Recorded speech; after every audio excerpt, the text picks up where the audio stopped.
ముఖ్యమంత్రి చంద్రబాబు నాయుడు గారు ఈరోజు చిత్తూరు జిల్లాలో పర్యటిస్తూ జరిగినటువంటి బహిరంగ సమావేశాలలో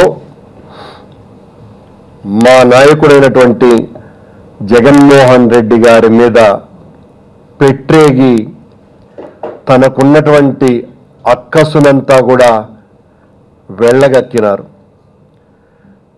ప్రధాని నరేంద్ర మోడీ గారిని కలిసిన జగన్ కేసుల కోసమని కాళ్ల బేరానికి పోయినట్టుగా, కేసుల కోసమని లాలూచి పడినట్టుగా ప్రధాని నరేంద్ర మోడీ గారిని అవమానపరుస్తున్నారు. జగన్ గారికి ఇచ్చేటువంటి అపాయింట్మెంట్ నిర్ధారింపబడేది ప్రధాని కార్యాలయం.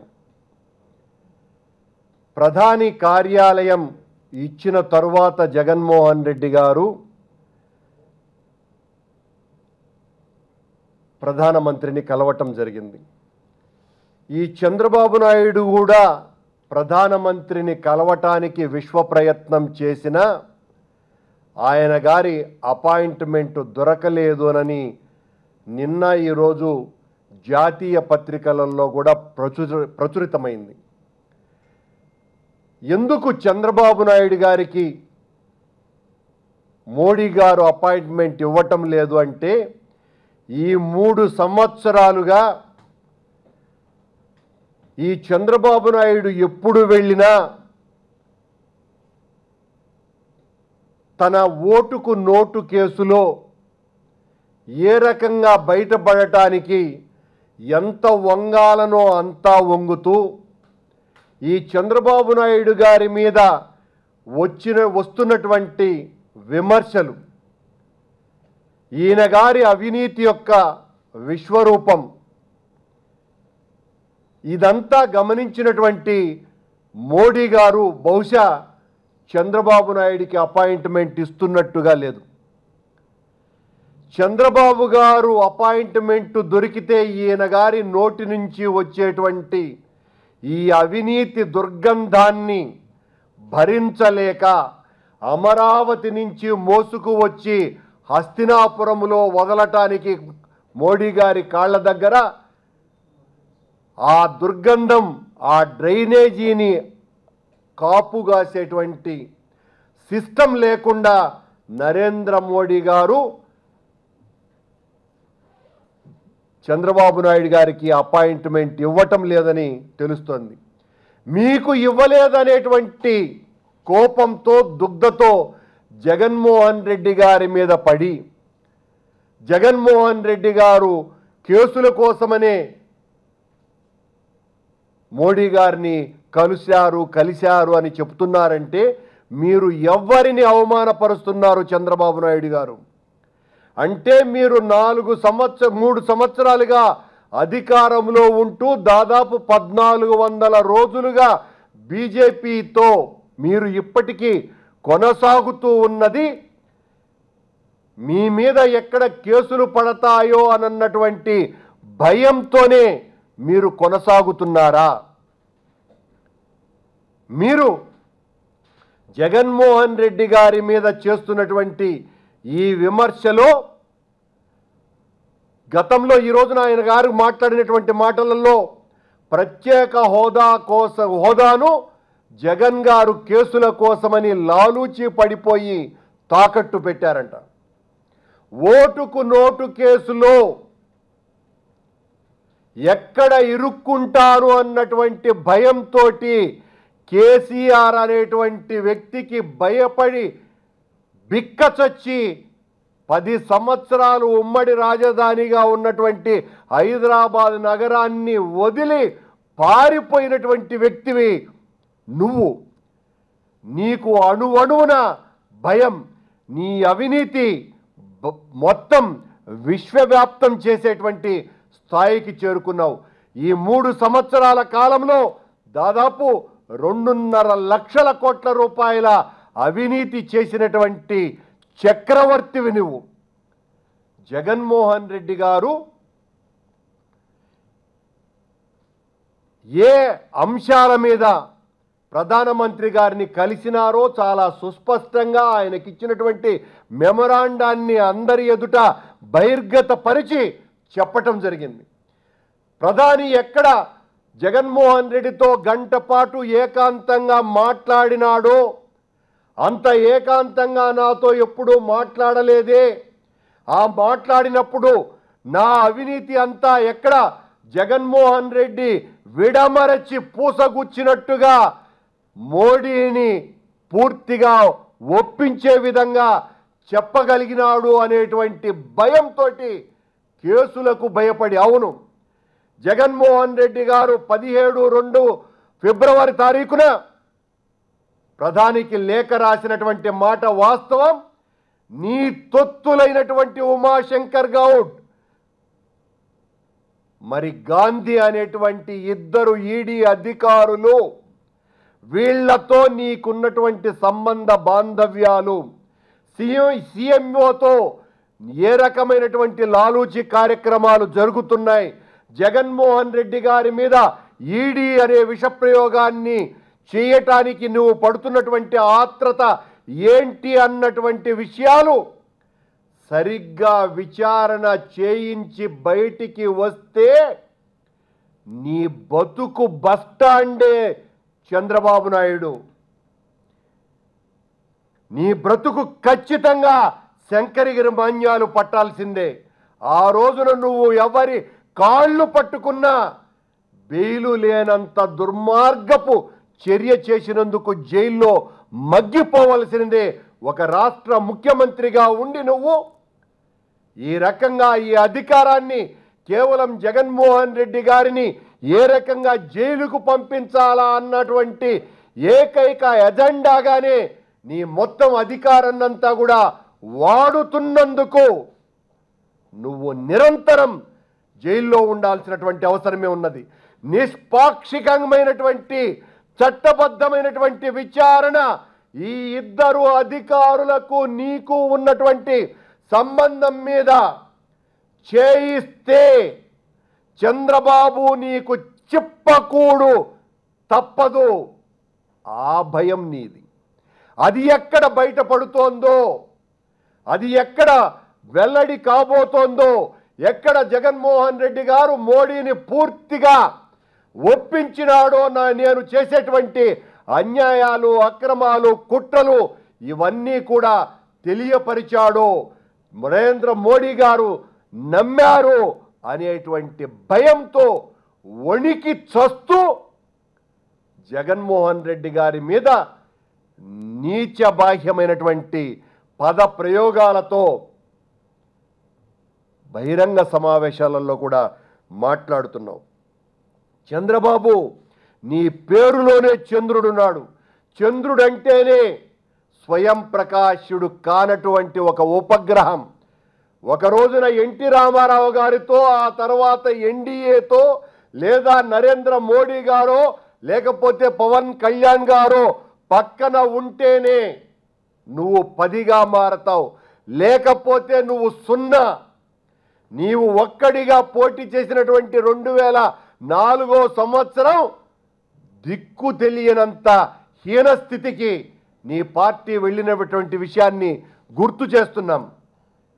ఏమాత్రము కూడా రాజకీయ విలువలనేటివే లేకుండా జగన్మోహన్ రెడ్డి అనేటువంటి ఒక ధీరుడు, వీరుడు అయినటువంటి వ్యక్తి మీద నిరంతరం ప్రజాక్షేత్రంలో ఉంటూ నీ పాలనను ఎండగడుతూ నువ్వు చేస్తున్నటువంటి ఆ ప్రజాస్వామిక విధానాల మీద, అరాచకాల మీద, కుట్రలకు వ్యతిరేకంగా పోరాడుతున్నటువంటి జగన్మోహన్ రెడ్డి గారి మీద ప్రధానమంత్రిని కలిసినందుకు ఒక్కసారి కలిస్తేనే ప్రధానమంత్రిని, వ్యవస్థల్ని జగన్మోహన్ రెడ్డి గారు ప్రభావితం చేసేటువంటి వ్యక్తిగా మాట్లాడుతున్నారు అనంటే లాలూచి కావటం మూలంగా జగన్మోహన్ రెడ్డి గారికి బెయిల్ వచ్చిందట.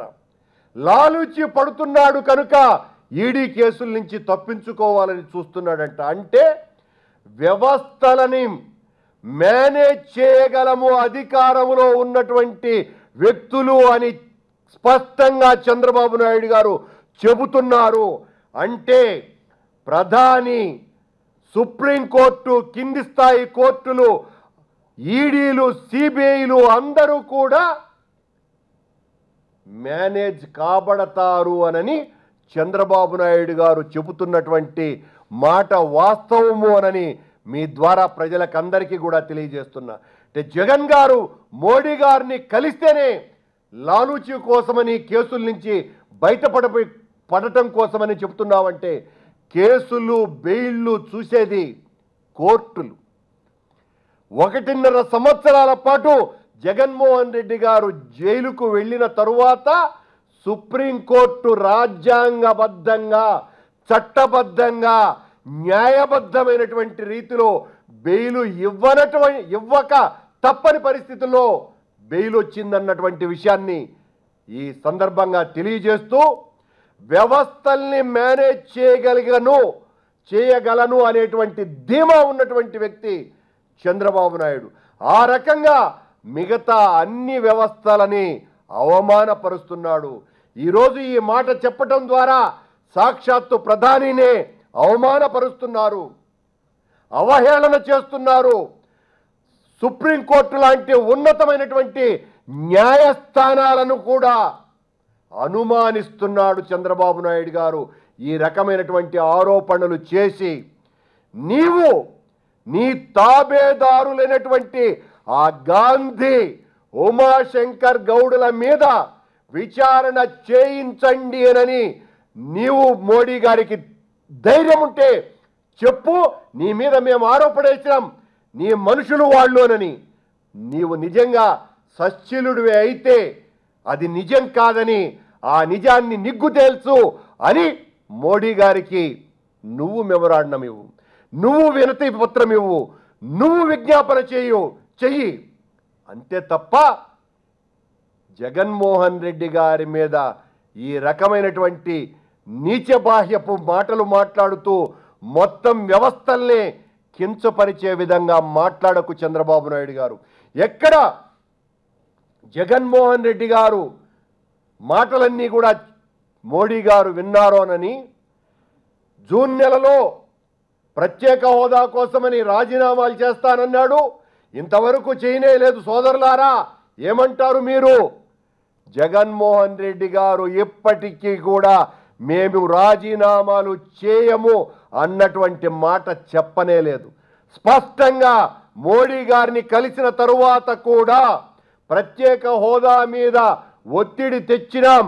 ఆయన హావభావాలను చూసి ఆయన ఇస్తారు అన్నటువంటి నమ్మకంతో అవకాశాన్ని తీసుకొని, ఒకవేళ రాని పక్షాన ఖచ్చితంగా ఈరోజు కాకపోతే రేపైనా రాజీనామాలు సమర్పిస్తాము అని స్పష్టంగా పేర్కొన్నాడు మా నాయకుడు జగన్మోహన్ రెడ్డి గారు.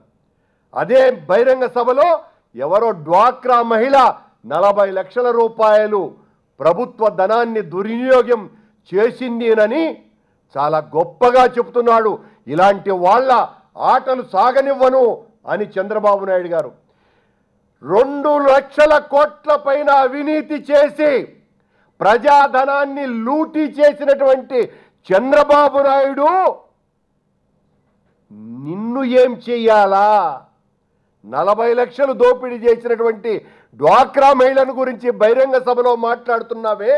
2 లక్షల కోట్లు ఈ 3 సంవత్సరాలలో ప్రజాధనాన్ని లూటీ చేసి భారతదేశంలోనే అత్యంత ధనవంతుడైన అవినీతి పరుడని ముద్ర గావించుకోబడ్డటువంటి చంద్రబాబు నాయుడు, నువ్వు నీతో పాటు ఉన్న నీ సహచర మంత్రులు గంటా శ్రీనివాసరావు కానీ, సుజనా చౌదరి కానీ, రాయపాటి సాంబశివరావు లాంటి ఎంపీలు కానీ, నీతో పాటు ఉన్నటువంటి అనేక మంది ఎమ్మెల్యేలు కానీ 100 కోట్ల రూపాయలు, 1000 కోట్ల రూపాయలు బ్యాంకులకు ఎగ్గొట్టి నిస్సిగ్గుగా బజారున పడి తిరుగుతుంటే వాళ్ళను గురించి ఒక్క మాట మాట్లాడాలా. 40 లక్షలు ఎవరో డ్వాక్రా మహిళ ప్రజలకు టోపీ పెట్టిందనని ఈయన నిజాయితీని గురించి మాట్లాడుతున్నాడు. అవినీతికి కేర్ ఆఫ్ అడ్రసే నువ్వు చంద్రబాబు నాయుడు. 2 లక్షల కోట్ల రూపాయల ప్రజాధనాన్ని లూటీ చేసినటువంటి నువ్వు ప్రజలకు సమాధానం చెప్పు. నిజంగా నీవు మోడీ గారి మీద ఇంత అనుమానము అవమానకరంగా మాట్లాడుతున్నావంటే చంద్రబాబు నీకు సిగ్గు అనేది ఉంటే, ఎగ్గు అనేది ఉంటే, లజ్జ ఉంటే మోడీ గారి ప్రభుత్వం నుంచి బయటికి రా. మోడీ గారి మీద నీకు అనుమానం ఉంది కదా, జగన్మోహన్ రెడ్డి గారు కలిసినందుకు బయటికి రా. ఎందుకు ఇంకా బేతాళుడి మీద భుజం మీద శవం వేలాడుతున్నట్టు ఆ ఎన్డీఏ ప్రభుత్వంలోనే కొనసాగుతున్నావు చంద్రబాబు నాయుడు. నీవు కలిపురుషుడవు. నీ బ్రతుకు కలికాలంలో ఏ రకమైనటువంటి కలకలం రేపుతాడో ఆ రకమైనటువంటి రాజకీయ నాయకుడివి నువ్వు అనని ప్రజలందరూ కూడా అర్థం చేసుకున్నారు. నీ ఆటలు ఇంకా సాగకూడదని, నీ అప్రాచ్యపు చేష్టలు ఇక ఉండకూడదననే ఆలోచన మోడీ గారికి ఏమైనా వచ్చిందేమో. అందుకే భయపడి చస్తూ జగన్మోహన్ రెడ్డి గారి మీద మాట్లాడుతున్నాడు.